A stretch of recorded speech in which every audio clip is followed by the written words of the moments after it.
Army realised that they were worth their weight in gold, and they became the first British women to drive the British military vehicles, the ambulances. The long left their horses behind, became mechanised, drove the ambulances, ran to field kitchens, hospitals, and even concert parties. At the end of the war, they were highly decorated and much mentioned in dispatches. So now you know who they were and why they were fought, we'll take you back to the training camp at Purbright, where they became into the wing of the Guards, who taught them to hone their skills. So the first thing we're going to show you in our display today is the ancient art of semaphore. Semaphore was and is used to send information using a pair of handheld flags. I have two ladies coming out now, Sue and Jo, who are going to take you through the alphabet. Semaphore was used by a lot of people during the war, including the Boy Scouts, who were trained to send messages to the War Office, and they used a smaller set of flags. It was used to send messages down the line, across the field hospitals. And away they go now, going to demonstrate. Are you ready, ladies? That's the J position, it shows they are ready, and we'll take you through the alphabet. A, B, C, D, E, F, G, H, I, J, K, L, M, N, O, P, Q, R, S, T, U, V, W, X, Y, Z. And that's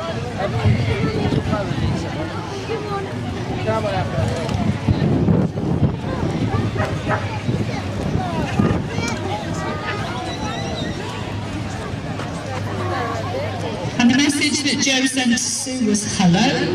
Sue received it and responded with tea time. It soon will be. So now we'll return to the camp activities.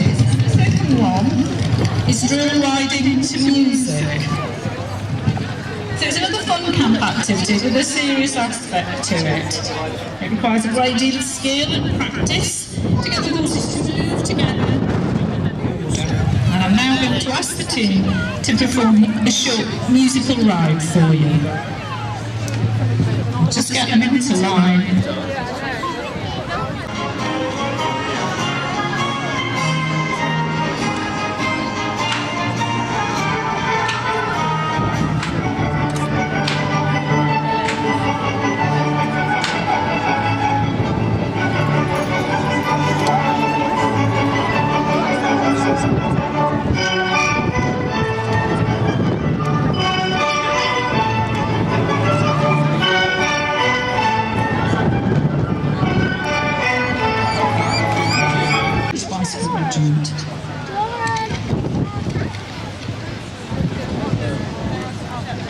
What we're going to take you through now is the display of skillet arms.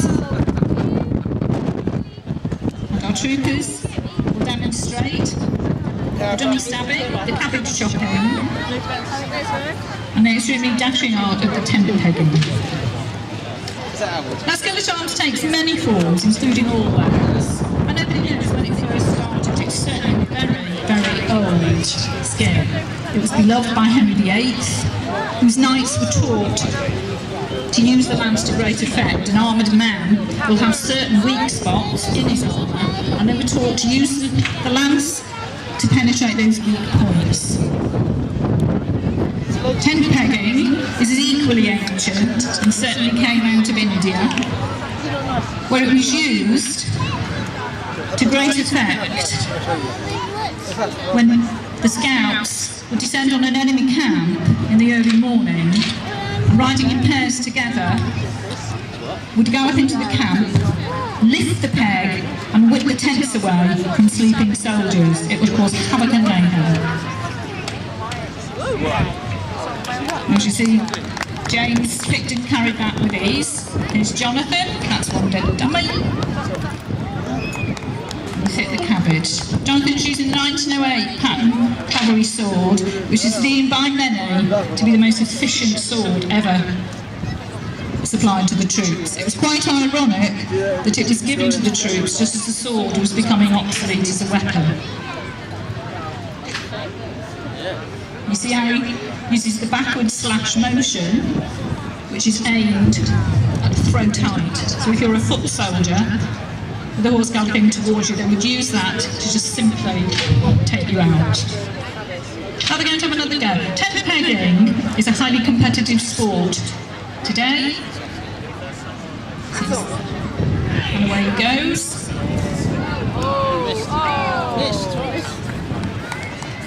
There's Jonathan.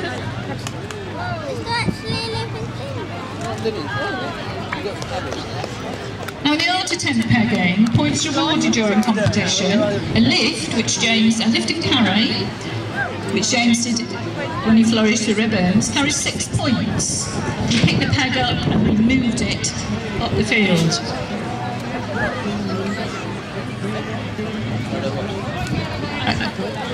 If he was to hit it and remove it from the ground but not carry away, that would give him 4 points. And a touch that he simply hits would be 2 points. Teams from all over the world compete in much sought after titles.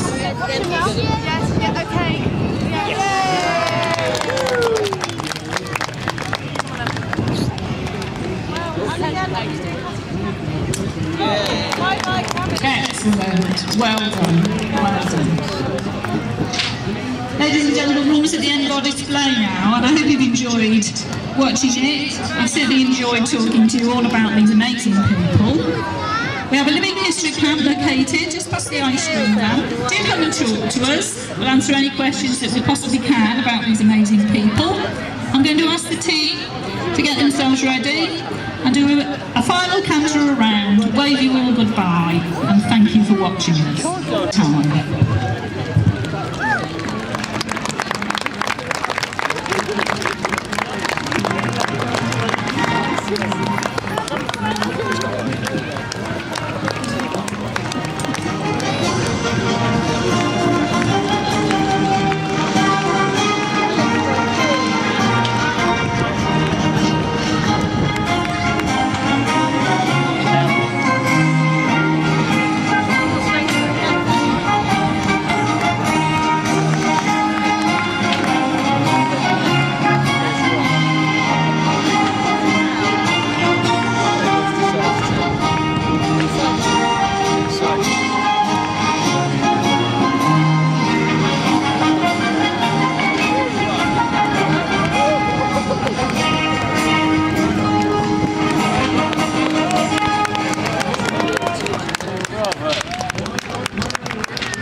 Luck to the barley mow, jolly good luck to the half barrel, good luck to the barley mow. Oh, the half, oh, the gallon, quart, pot, point, but half, point, Jill, quarter, and nipperkin and a rainbow.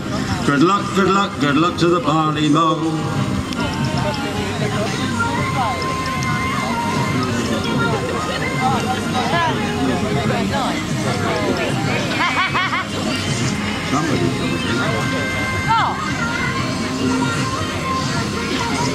I'm going to deduct that from your weight. Now here's good luck to the barrel, good luck to the barley mow. Jolly good luck to the barrel, good luck to the barley mow. Oh, the barrel, the half, oh, the gallon, quart, pot, point, put half, a Jill, quarter, and nipperkin and a rainbow. Good luck to the barley mow. Now here's good luck to the landlord, good luck to the barley mow. Jolly good luck to the landlord, good luck to the barley mow. Oh, the landlord, the barrel, the half, oh, the gallon, quart, pot, point, put half, a Jill, quarter, and nipperkin and a rainbow. Good luck to the barley mow. Now here's good luck to the landlady, good luck to the barley mow. Jolly good luck to the landlady, good luck to the barley mow. Oh, the landlady, the landlord, the barrel, the half, oh, the gallon, quart, pot, point, put half, a Jill, quarter, and nipperkin and a rainbow. Good luck to the barley mow. Now here's good luck to the daughter, good luck to the barley mow. Jolly good luck to the daughter, good luck to the barley mow. Oh, the daughter, the landlady, the landlord, the barrel, the half, by the gallon, the half gallon, go, pot, point, pot, half, point, chill, pot, half, a chill, quarter, and the picking and the rainbow. Good luck, good luck, good luck to the barley mow. Now here's good luck to the slavey, good luck to the barley mow. Jolly good luck to the slavey, good luck to the barley mow. Oh, the slavey, the daughter, the landlady, the landlord, the barrel, the half, by the gallon, the half gallon, go, pot, point, pot, half, point, chill, pot, half, chill, quarter, and the picking and the rainbow. Good luck, good luck, good luck to the barley mow. Now here's good luck to the dryer, good luck to the barley mow. Jolly good luck to the dryer, good luck to the barley mow. Oh, the dryer, the slavey, the daughter, the landlady, the landlord, the barrel, the half, the gallon, the half gallon, go, point, but a half, point, chill, pot, half a chill, quarter, and nipperkin and a rainbow. Good luck, good luck, good luck to the barley mow. Now here's good luck to the brewer, good luck to the barley mow. Jolly good luck to the brewer, good luck to the barley mow. Oh, the brewer, the dryer, the slavey, the daughter, the landlady, the landlord, the barrel, the half, the gallon, the half gallon, go, point, but a half, point, chill, pot, half, chill, quarter, nipperkin and a rainbow. Good luck, join in, good luck, good luck, good luck to the barley mow. Now here's good luck to the company, good luck to the barley mow. Jolly good luck to the company, good luck to the barley mow.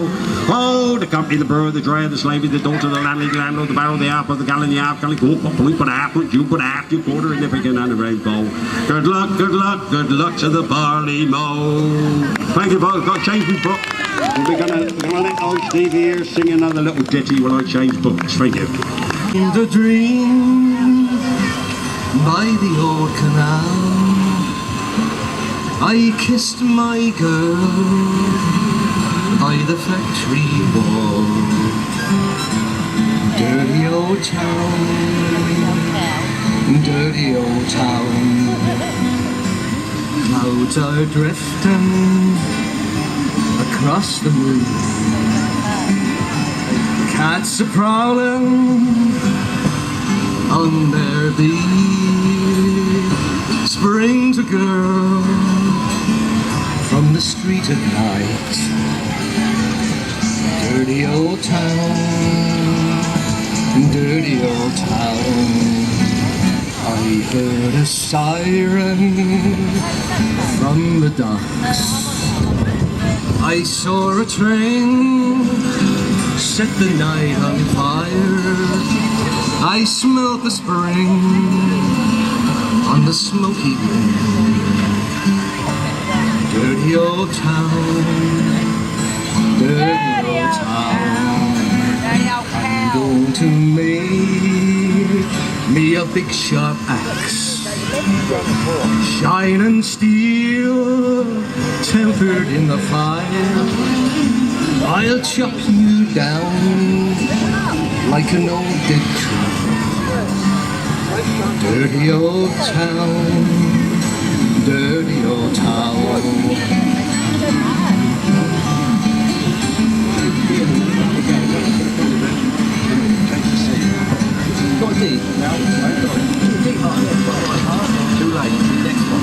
We're going to change key, folks. This may work, it may not, so bear with us.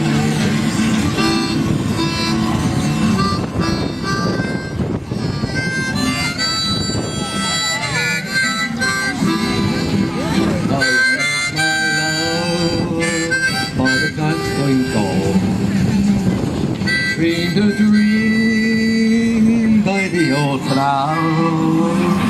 I kissed my girl by the factory wall. Dirty old town, dirty old town.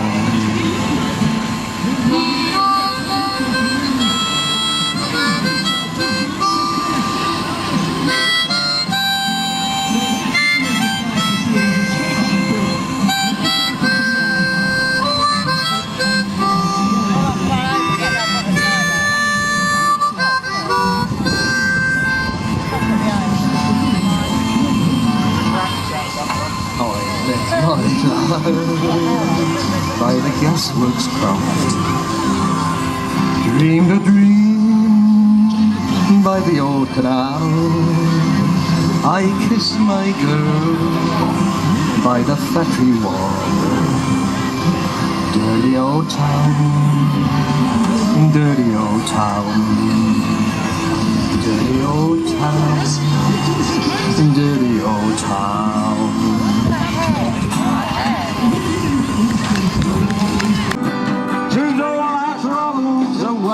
Ooh-wah-oo-wah-lee, ooh-wah-oo-wah-lee. It's so cozy in the kitchen with the smell of rabbits. You lovely.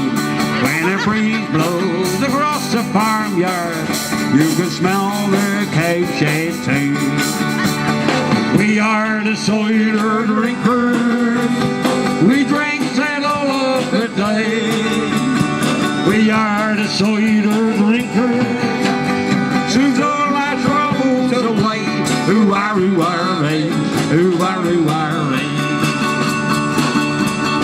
When the convoy, the wheels stop turning, and the hard day's work is done, there's a pub around the corner. It's a place we have our fun. You bet we do. We are the cider. Takes a stroll down Lover's Lane. Then we sink a pint of scrumpy. Then we try old nature's game. Go, give me some of that. Yeah, the cider drinkers. We drink it all of the day. We are the cider drinkers. Here's all our troubles away. Ooh-wah-oo-wah-lee, ooh-wah-oo-wah-lee. But we end up in the duck pond when the pub decides to close. The bridges are full of tadpoles and there's newts between the toes. We are the cider drinkers. We drink it all of the day. We are the cider drinkers. Takes all our troubles away. Ooh-wah-oo-wah-lee, ooh-wah-oo-wah-lee, ooh-wah-oo-wah-lee, ooh-wah-oo-wah-lee.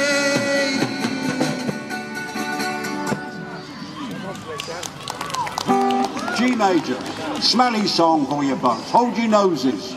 Now some story to tell it is a must. About a 4-foot woman with an 86-inch bust. Are you listening?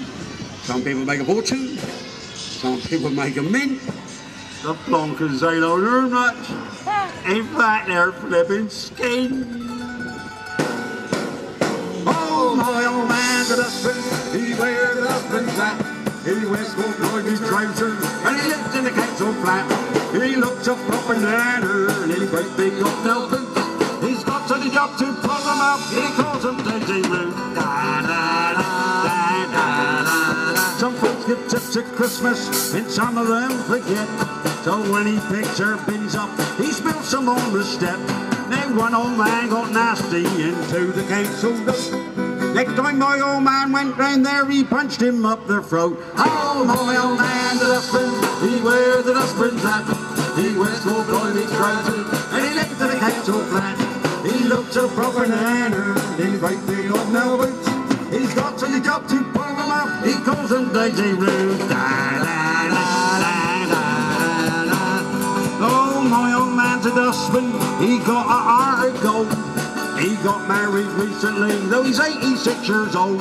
We said, here, hang on, Dad, you're getting past your prime. He said, well, when you get to my age, bring 'em in, 2 at a time. Oh, my old man's a dustbin, he wears a dustbin hat. He wears full-blooded trousers, and he lives in the council flat. He looks a proper nanner in his great big hobnail boots.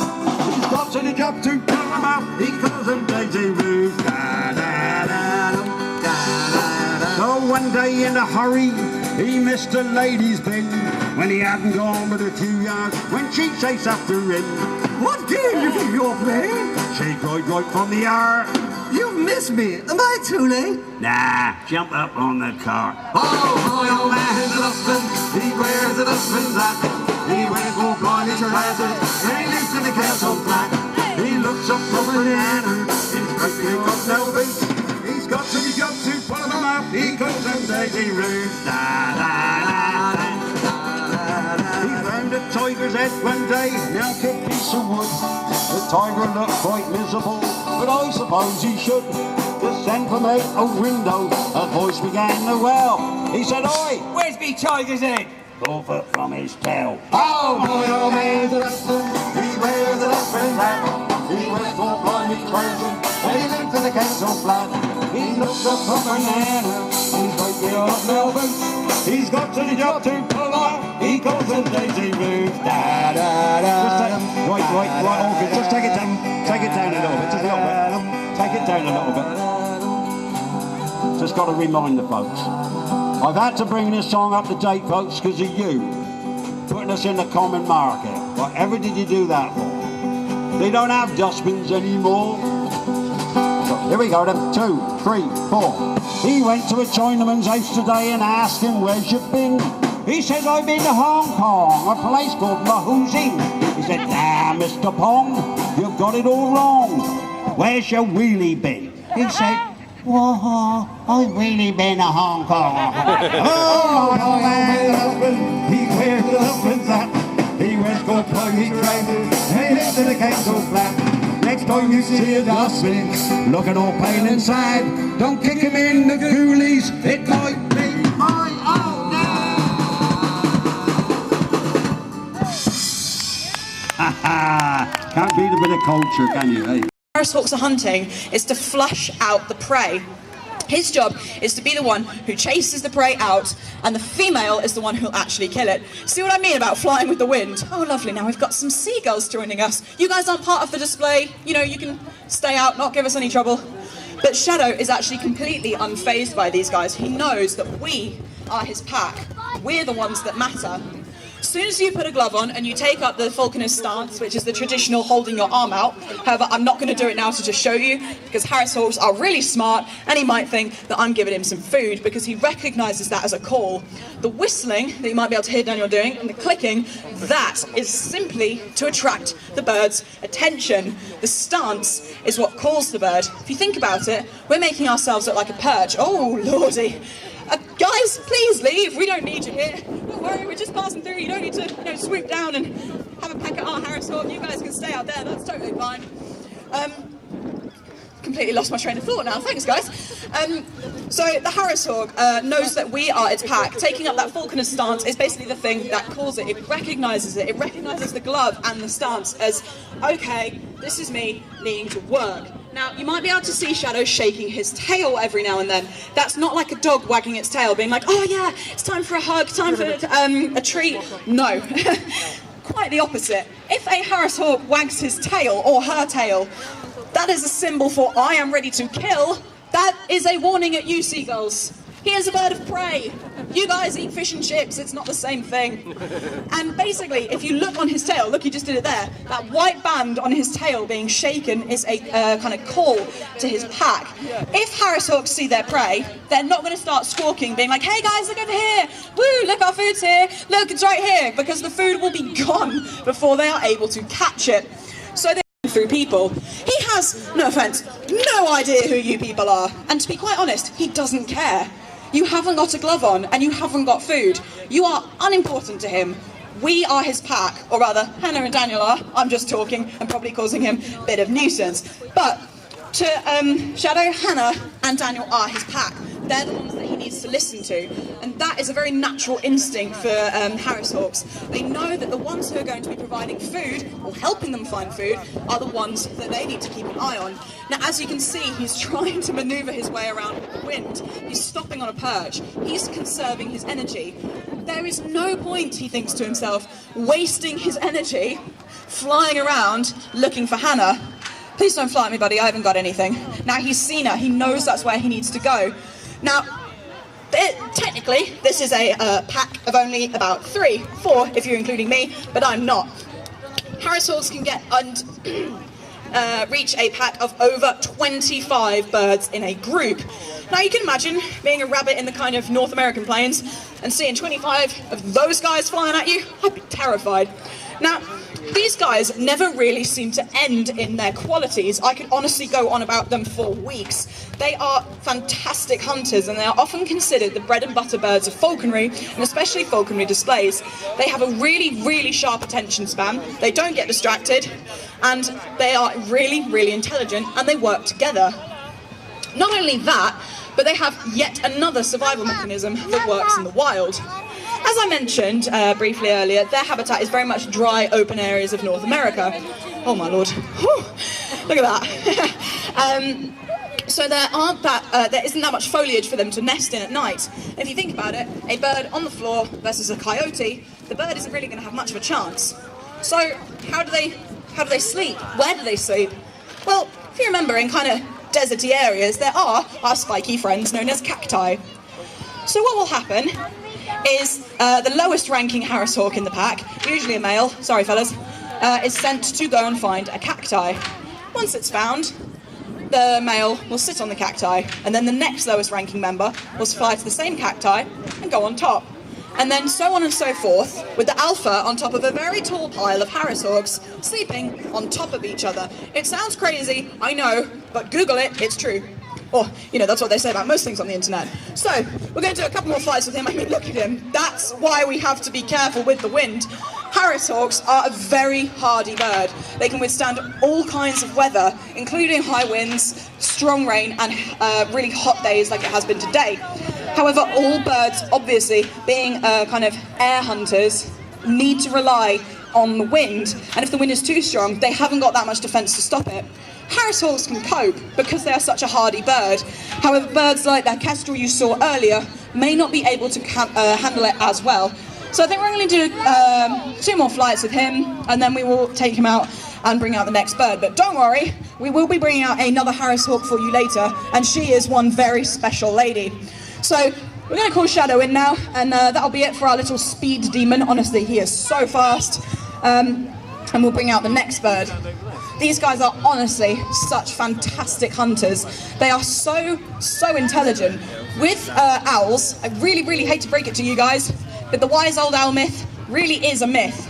I mean, of course, they're not stupid, and you really can't compare how a bird of prey thinks and how intelligence is measured for a bird of prey to a human. However, they do have owls do have a really short attention span, and they get so distracted by everything. Harris hawks, you can train in a matter of weeks. Owls expect to sacrifice a few months of your life. So that is Shadow. We're going to be taking him out and bringing out the next bird, who definitely falls into the not-so-wise old owl category I was saying earlier. So well done, Shadow, you did amazing, my friend. And now we'll be slowing things down just a little bit. Now, the next bird we're going to be bringing in, his name is Tonto, and he is a really sweet baby. At 1 o'clock, you will have seen Kazooie flying. Now, Tonto here is kind of like a distant relative. Kazooie was a European eagle owl, and Tonto is a great horned owl, and they share a lot of characteristics. However, as Tonto is a little bit smaller, his lifespan is also slightly shorter. You might be thinking, so what, he lives for 10 years or something? Well, yes, generally owls do have a different lifespan to humans. For example, barn owls only tend to live about 10 to 15 years. However, this guy, not so much. We're stuck with him for a while. He's about 3 years old now, so he really is like a 3-year-old. But we have a good 57 years left out of him. Had to do the maths really quickly there. He can live until he's 60 years old, and that is a long time. So he is like a 3-year-old. For any of you who have been lucky enough to have experience with 3-year-olds, or any of you who are lucky enough to be a 3-year-old, you know that it's quite difficult to get them to do what you want. Tonto is no exception. He is a little bit of a terrible toddler at the moment. However, he is working really hard. He is slowly understanding that if he flies just like that, well done buddy, that was beautiful, he will get fed. Daniel's saying that the wind is quite bad. Now, obviously, Tonto is not a particularly small bird, so the wind isn't that much of a problem for him. However, he is young. He is still susceptible to kind of different surroundings, so the wind is quite interesting for him.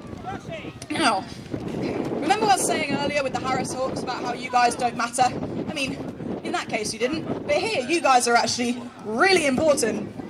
You guys are really helping us out right now. You're basically falconers in training. You are distractions. Really wonderful distractions with your ice creams and your children and your bright coloured clothes. It is wonderful. I am not being sarcastic here, ladies and gentlemen. We love having the birds distracted during displays. The thing is, with a young bird like Tonto, he thinks that any one of you could give him food. Now, unless you've got some raw chicken in your pocket, I don't think it's going to happen. So we're basically reminding Tonto that yes, you lovely, lovely people out there, and you are very interesting. And rightly so, he should be interested in looking at you and seeing if you've got any food. But eventually he'll realise that yeah, you are there, but it's not very likely that you're going to feed him. We're the ones who are going to be feeding him, and so he'll eventually understand that while you're out there, we're in here, and like with the Harris hawk, we're the ones that matter. And you can see that the wind is really picking up. So for a still quite solid bird, he weighs about 3 pounds, ladies and gentlemen. Sorry. He is still getting blown a little bit by the wind, which is why we have to constantly kind of check which direction it's coming from, and that's why we have the training line as well. I think that's it for Tonto, because remember, as I said, he is quite young, and we want to do baby steps. You don't get a child who's learning to walk. You don't just push them forward and go on, run now, my child, go. You do it slowly. What we do when we're training our birds is we actually do it really slowly. Say, for example, I'm going to do a little demonstration. Woo! You've got a bird on this perch. I know it's hard to see, really, camouflaged feathers, but basically you stand here when you first want the bird to fly with a whole sort of 2 chicks worth of food. The bird will step onto your hand, and then that will be its training, and that will be fantastic. And every day you'll do this. Eventually, you'll start moving back, and moving back, and moving back, until you've got a distance that the bird can fly. And you'll do this a couple of times. That's where Tonto is at his training now. He knows that he's got to fly, but he's a little bit, that's a bigger distance than it was before, I'm going to have to work a bit harder. But he is getting there. And eventually, hopefully, Tonto, this is a big hopefully, will be able to take the training line off, and he will fly without equipment like our Harris hawk has, and like the bird that we have in now. Now, the bird that we've got in now is a barn owl, and if you saw our display earlier, you Daniel says about 10%, but unlike some people, I'm an optimist. We can do this, I'm pretty sure. So the barn owl is a wonderful little bird. They come from this country, and they've been a massive kind of historical and cultural icon for years. Medieval people were actually terrified of these birds. They called them the ghost owl, because, I mean, look at them, they are quite spooky looking. And what actually they used to do is they used to think that barn owls were a bad omen. So what would happen is they'd actually kill barn owls and pin them to the barn door to ward off other evil spirits, like the seagulls. You're bad spirits right now, clear off. And that is actually how they got their name, the barn owl. So, go away, seagull. So, guys, this is my favourite part of the demonstration, but we are going to have to get a wiggle on with this bit because, in case the wind changes, this is where we bring in the volunteers, and you guys are going to help us prove that barn owls actually fly completely silently, and also how gracefully they fly. So what we're going to do, if you guys want to come on in, just come over and see Daniel, and he will tell you what to do. Just come on in. However, when I say no more volunteers, I really do mean that. So don't sit on the outside, come on in. These guys are slowly declining in numbers. You never know when you might get the chance to do this next. So do come on in, it is a really fun thing to do. Just a little safety warning, one of a few so you guys can't sue me. We're going to be doing something really horrible to our volunteers. We're going to make them sunbathe. If you guys aren't okay with this inhumane treatment, please don't send anybody in. Okay, so that is enough volunteers now, guys. If you're on the outside, stay there. I'm sure we've heard this enough this week, but if you're in, you're in. If you're out, you're out. Please make a decision, because if people start coming in while the bird is flying, it will get distracted, and this won't work. So, I said that barn owls fly silently, so I'm going to prove it. Now, normally, what we do is we do a couple of methods to kind of prove it, but because the wind and we don't have enough time, particularly, we are going to do my favourite thing. We are going to get the victims, volunteers, to lie down in a nice long line, hence the sunbathing that I was talking about earlier. And for those of you who haven't quite got there yet, we are going to fly the barn owl over the top of them. We got these guys when they were 3 weeks old. They lived with us until they were several months old, and then we started training them. They are very much used to people, and this will prove it to you. Not only do they fly silently, they fly incredibly low to the ground. That has caused them a lot of problems, because we as humans, as we've evolved our kind of suburban neighbourhoods, we've started cutting our hedges lower. Now, that sounds dumb. Why does that matter to a barn owl? Well, if you cut a hedge low, and the barn owl flies even lower over it, and it's next to a road, and a car is coming, you don't need to be amazing at science to see that car versus barn owl is not an even fight. Whew, this is a long line. This one's going to be good. So, as I said, we're going to get the barn owl to fly over them. Just a couple of safety warnings, guys. The barn owl is a very pretty bird, but it is a bird nonetheless. I'm sure you're all aware, especially after leaving your car out somewhere, as what birds can do when they go to the toilet. Keep your eyes open. It is a very pretty sight, but keep your mouth closed. It doesn't taste good. Now, second warning, you need to lie as flat as you possibly can, so put your arms and legs down.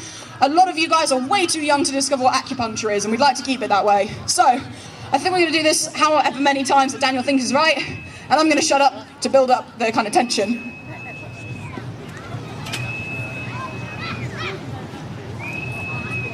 She says. Guys, remember, you need to lie completely flat.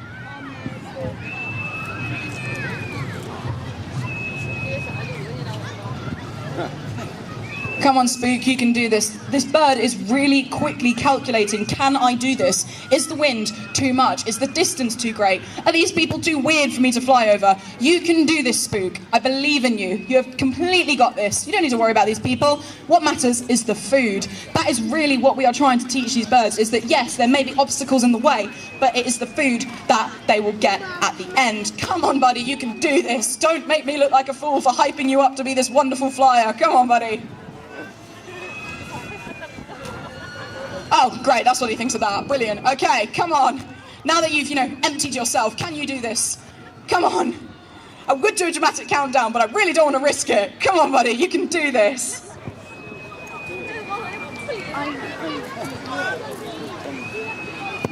Yes! Oh, they are trained, I promised you. Oh, for goodness sake. No, don't laugh, it encourages them. Look, he's over there. I haven't got any food. I don't speak owl. I don't want to risk it. Please don't fly off. The food is there. Come on, buddy. Look at it. Look at that nice chicken. I know Daniel's scary, but it's right there. Hey! They are trained. They do know what they're doing. Okay, so I think that's it for the barn owl. As he so helpfully proved, the wind has been a little bit of an issue for him, so we will be putting him away. But thank you so much to our volunteers. You guys are absolutely brilliant, working so hard. We made you do so much exercise, but well done. You guys were brilliant. You guys did brilliantly. So,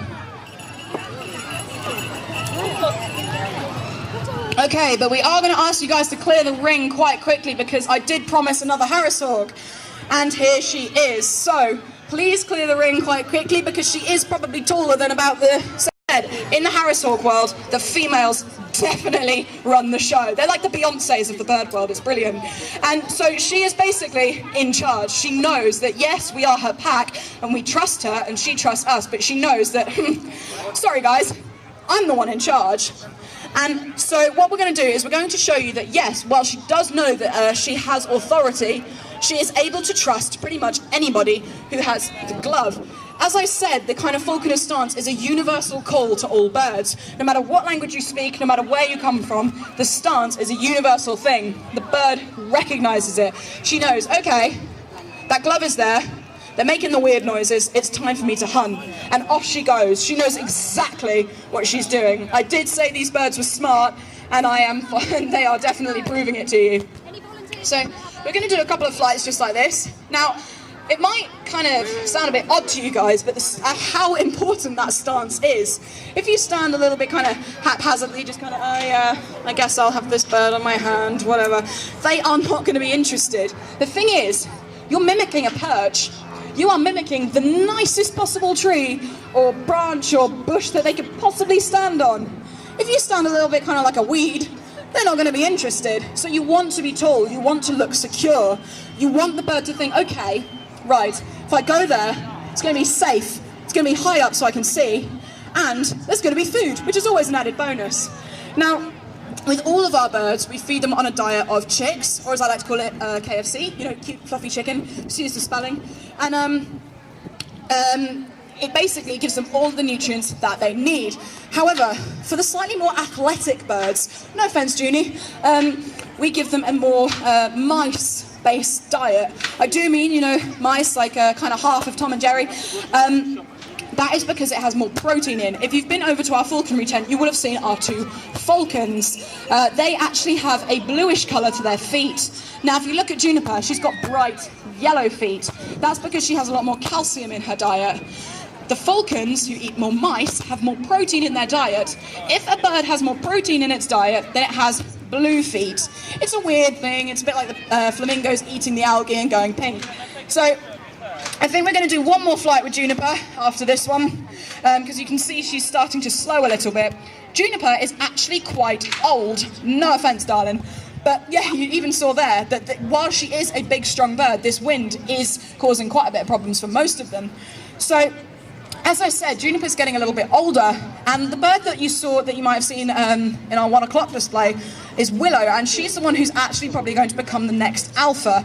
While Juniper is going strong, and she is still very much top dog, if you will, Willow knows that if Juniper slips up, or if Juniper gets a little bit older, a little bit weaker, that Willow will be the one to take control. So, one more flight, Juniper. I know it's quite a long way. I mean, I'm getting tired just walking like a third of the distance, but you are a big, strong bird. You can totally do this. She's gone to ground like Shadow did earlier. She's confident. She knows that nothing's going to threaten her. But she's going up to the perch because, quite simply, it's easier. If you're going... Please don't fly at me. If you're going to hunt after food, why waste the energy? She knows that if she's up on a perch or if she's down on the ground, it's less energy. And as you saw, she pushes herself up high to try and above this kind of pushing wind that's pushing her about. Come on, Junie, you're almost there. It's really not that far. Don't go to the perch. Yes, there we go. So that is our female Harrishawk Juniper. She is a fantastic bird, and she is a fantastic hunter as well. Are we doing one more flight then, Daniel? Oh, apparently we're doing one more flight. Sorry about that, I thought that was the last flight we were doing. So we'll just do one more with Juniper. Way too hardcore for this kind of level, or really, really stupid. Either way, that's not what we do. So that is actually Juniper's last flight now, and we'll be putting her away, and we'll be bringing out our last bird. Now, just a quick thing, hands up if you saw our display earlier today, just so I can kind of... Okay, I don't think... Oh, we got, yay, a couple of fans. Okay, we got a couple of people who saw our display earlier. So you guys will kind of know what's coming next. Do you remember the last bird in the display? The kind of odd one? We're bringing him out again. So, for the rest of you lovely people who haven't had the privilege, shall I say, of meeting Cass, got one. So, we're a film crew going into the Falkland Islands to try and basically find some discoveries about these guys. Nobody really knows that much about them, or they didn't at the time the film was made, or shall I say, attempted. What happened is we, the film crew, ventured out into the Falkland Islands to try and find these guys, and said film crew did find some of them. Well, they found the adults anyway. They found the adult birds swooping and flying and hunting as you'd expect birds of prey to do. But they couldn't find any young birds, they could only find adults. And that really worried the film crew. Guys, we're really worried as a film crew, okay? Because they didn't know if the population was being damaged because there were no young birds. However, after a long day of filming, we, the film crew, go back to our camp in where all our expensive equipment is. And the film crew found the young birds, or rather what the young birds had left behind. Every tent had been slashed. Every camera that had been left there had been meticulously picked apart, as if a person had done it with a screwdriver. That was the young birds, and that is what Cass is. We are very lucky to be blessed with Cass. The striated caracaras are ridiculously smart.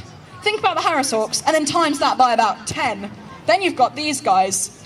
I mean, obviously you can kind of teach them to do sort of basic tricks, if you will, kind of like hopscotch, although I don't think that's exactly what Cass would want to do. Cass is more, he's got a puzzle solving mind. There are instances of caracaras actually solving that trick where you put a ball under a cup and then you shift them around. He knows exactly which cup it's under. So, obviously when we got Cass, we were a little bit, oh my gosh, what is this crow, seagull, crazy, smart, hybrid-y thing, I don't know. And so none of us were really interested in kind of training him. However, Daniel, I think he sensed a kindred spirit. If you've seen Daniel around the showground or you've heard his enthusiastic commentary, you'll know that he's a little bit eccentric. I think the two of them found a kindred spirit. Daniel has a very, almost inhumanly high pain tolerance. Cass has incredibly sharp toes, and he likes to sit on Daniel, as you saw earlier. The two became inseparable. Now, don't you look at me with your beady little eyes, mate. Come on. And the two of them became fast friends. Daniel actually figured out a little routine last year, which was Cass's first kind of display year. He figured out that the bird would sit on his head, and obviously that hurts quite a bit. So just imagine a show like this. You've got Daniel in the arena, but he's got a blue bucket on his head with the bird on top. It was quite an interesting sight. However, the two get on really, really well. They're quite inseparable. And as you can see, Cass knows exactly what he's doing. He knows that he's supposed to fly, and he knows he's way above the levels of, say, Tonto and Peanut earlier in the display. However, he's still on the training line. That's for your benefit. If he was flying free, he wouldn't, pay attention to this really, really effective bird-proof fence here. He would probably be sitting on your chair, beside you, on your knee, on your shoulder, on your head, anywhere that he thought was comfortable. Or, even better, on your child's head, shoulder, or knee. Obviously, we don't want that to happen. So that's why we have Cass on the training line. And that is why we finish on the show with Cass, because he's something a little bit different. So that is our display, guys. Thank you so much for coming to watch. Enjoy the rest of the show. There's a little bit of time left. If you've got any questions about anything you've seen, do not hesitate to come and ask us. We're there, over there, at the star marquee that, funnily enough, says Totally Falconry on it. Thank you so much for watching. Have a really safe journey home and enjoy the rest of your afternoon. We are Totally Falconry. Have a wonderful afternoon. Thank you.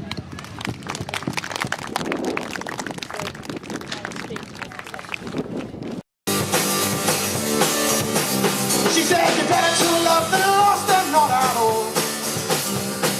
How you always play me for a fool.